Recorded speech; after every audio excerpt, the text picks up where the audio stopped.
Vamos a hablar sobre la primera lección. Vamos a tocar esta primera lección que es Innáhuatl. Como te comentaba ahorita en la introducción de esta unidad, en esta lección aprenderemos las características principales de la lengua náhuatl. ¿Ok? Veremos el significado y todo el transcurso o toda la travesía histórica que ha llevado. Pero bueno, es importante mencionar que estas características son fundamentales, que tú puedas comprenderlas para llegar a entender qué es la lengua náhuatl. ¿Ok? Vamos a ver. La primera característica que te voy a comentar en esta ocasión o en este momento sobre la lengua náhuatl es este punto. La lengua náhuatl es una macrolengua.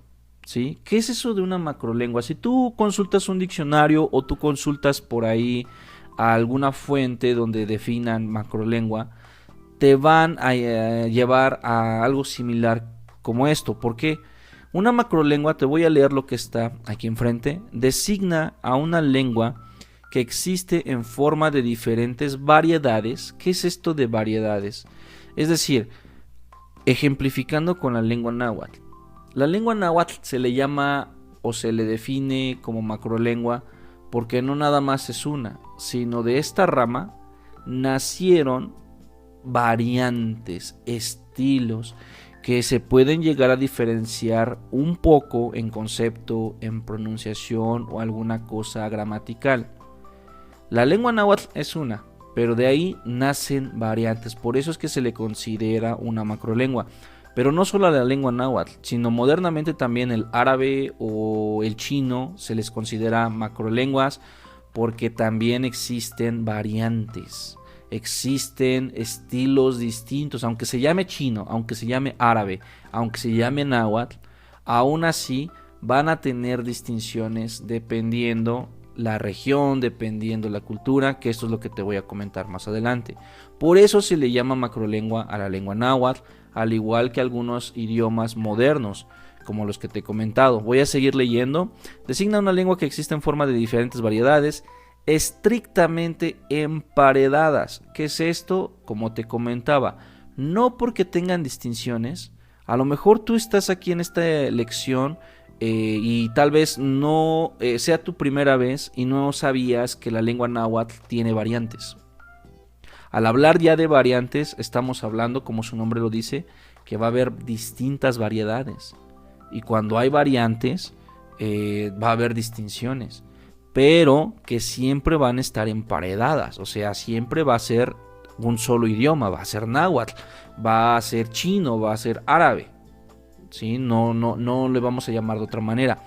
Puede haber variantes como Puebla, Guerrero, Hidalgo, Tlaxcala, Veracruz, que a lo mejor alguna de estas variantes a ti te está interesando, pero por eso es importante entender esto, porque viene lo siguiente, que están estrictamente emparedadas y no necesariamente intercomprensibles. Esto con lo que te comentaba. A veces pasa mucho en algunos idiomas. Ejemplo, el español. Aunque el español no se le considera una macrolengua como tal porque no hay muchísimas variantes, pero sí tiene dialectos, sí tiene otros estilos del español. Un ejemplo, el español de México es muy distinto al español de España. Van a tener conceptos distintos a los de México, incluso la pronunciación, un poco la gramática y algunos factores que involucran toda esta parte de cambios, toda esta parte de variedades. Es un ejemplo como tal, o te puedo dar una palabra en español. En Perú le llaman palta al aguacate, que aquí se dice así de esta manera en México, ¿no? En Perú es palta y en México es aguacate. Hay distinción, hay una variedad, pero no por eso quiere decir que no la vaya a comprender. Lo mismo pasa con la lengua náhuatl. Aunque tenga variantes, muchas veces no se van a comprender al principio ciertas palabras, pero una vez adquiriéndolas, como pasa con la palabra palta, no sé si tú sabías que palta es aguacate y algunas palabras por ahí que también podemos conocer. Ahora ya con español de México, pues ya una vez conociendo que palta es aguacate, ya tengo en mi cerebro, ya tengo en mi vocabulario la palabra y ya la puedo utilizar y la puedo comprender en el futuro. Lo mismo va a pasar con la lengua náhuatl. Bueno, continúo.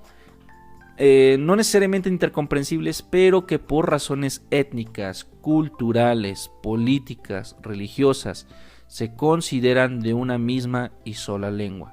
Por eso es que la lengua náhuatl sigue siendo una sola lengua, sigue siendo la misma, aunque haya variantes, aunque en distintos estados, en las distintas partes de la República Mexicana e incluso en el sur del continente americano se hable, se le sigue llamando lengua náhuatl.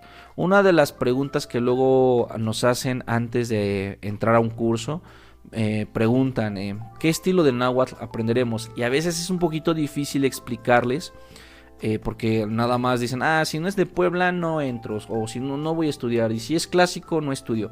No, hay que entender estas diferencias, hay que entender que la lengua náhuatl es una macrolengua que tiene variantes, pero que están emparedadas, esas variantes están similares, son similares por supuesto.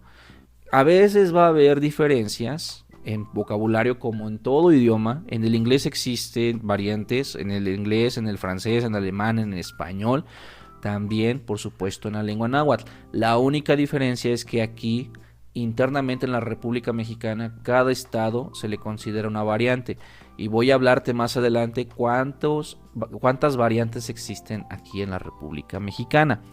Y eso a lo mejor se podría parecer o podría creerse que es difícil, ¿no?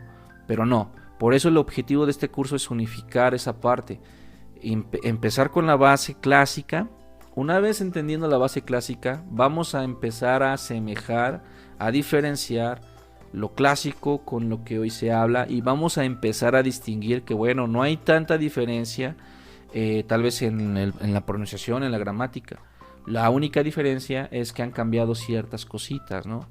Como lo que pasa con el español, el ejemplo que te di de palta y el aguacate. Hay muchos más ejemplos, por supuesto, pero ahorita se me ocurren estos y hay muchos más. Esto es la lengua náhuatl, es la primera característica. Es una macrolengua, recuérdalo. Si yo te pregunto, ¿qué es la lengua náhuatl? Una de sus características es una macrolengua. ¿Por qué es una macrolengua? Porque tiene variantes, punto número 1, tiene variantes, ¿sí? Que estas variantes están estrictamente emparedadas, es decir, siguen siendo náhuatl, aunque haya distintas, se le sigue llamando la lengua náhuatl, y no necesariamente intercomprensibles. Este es el tercer punto.